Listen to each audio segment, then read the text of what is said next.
Hey, good evening. It's Friday, January 14th. Thanks so much for being here tonight. I want to keep on looking at this section in Proverbs chapter 2, which talks about the power of wisdom.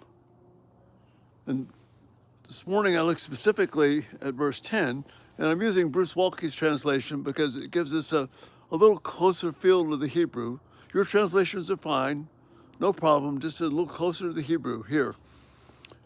These three verses, if we pursue God with all of our heart, then you will understand what is right and just and fair in every good track. And we're going to talk about every good track, probably in the morning. For wisdom will enter your heart. That's being made new. That's what we stressed this morning. This is the circumcised heart, the new heart. God rejected the Israelites for only keeping the outward form, for only being circumcised of the flesh, of only checking the boxes about going to church or temple.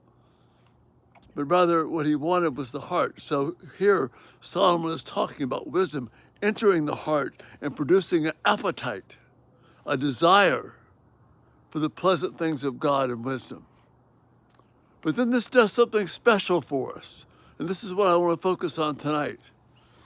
Verse 11, your translation will say something along the lines of discretion or wise planning. But here, shrewdness, if wisdom enters your heart, shrewdness will watch over you, understanding will guard you to deliver you from the way of the evil man, from the man who seeks perversion.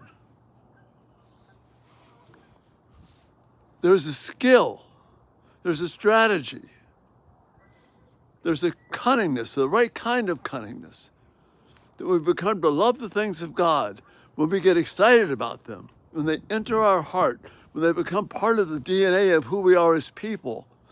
It winds up protecting us in a way that rules never can.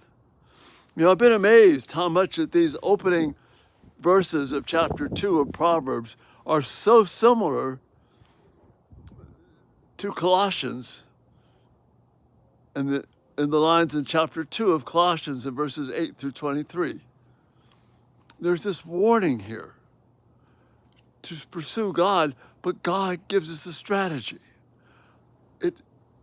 We begin to have a good sense, a shrewdness, an innateness, as the Word of God works in our heart and we begin to value the pleasantness of wisdom, as we begin to value an appetite for it, a thirst for it. As Jesus says, hungering and thirsting for it. Well, here's the appetite for it. It gives us understanding and wisdom so we're not pulled into the trap of people who want us to live for the here and now. Rather, we can live for things that are eternal and we'll develop a shrewd attitude about it, the right kind of shrewdness, so that we see something that's false, we can nail it. No, I'm not buying something that's going to last just for a minute. I'm not going to trade the eternal goodness of God for a few moments of pleasure. That's stupid. That's what the Proverbs is getting at.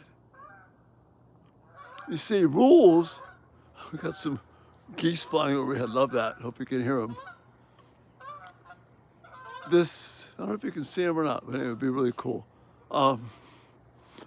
What God is doing here is getting us beyond rules. See, Colossians warns us against rules. 2:20 to 2:23 in Colossians says these rules are of no value in protecting us. But this shrewdness, this appetite for hunger and thirst and righteousness, that will protect us. It will keep us from this evil man that verse 12 talks about, who wants to draw us away from perversions, with perversions that don't trust the Word of God. There's a relational dynamic happening here with the Word of God that rules cannot duplicate. It goes beyond the rules. It becomes a matter of the heart. My heart is thirsty, it's hungry, it develops an appetite for what is good.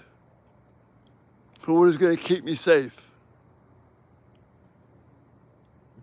so I won't be lured into that trap of trusting the moment, as Eve did, as Adam did, as so many have, as the fellow in Proverbs 5 is broken before the whole assembly because he's been trusting his own desires instead of having a heart that has an appetite, a hungriness for God that develops a shrewdness, the right kind of shrewdness that will protect us. That's what we want to value. And that's what I keep on exploring here. But let's think about it. This is fresh and exciting for us. Let's develop this shrewdness that is based upon an appetite that finds the things of God pleasant because God has made our hearts new. And that's the thought for this night. And you have a great evening. Lord willing, we'll see you in the morning. Check out everydaytalk247.com. If you haven't subscribed, consider doing that and turn on post notifications. Videos will come right to you. Got snow coming for our area tomorrow, but I should be fine in the morning. So look forward to seeing you tomorrow, Lord willing. Again, thanks so much for being here. Love your comments and feedback. You have a great evening. Be shrewd with the appetite that loves God. See you soon. Bye-bye.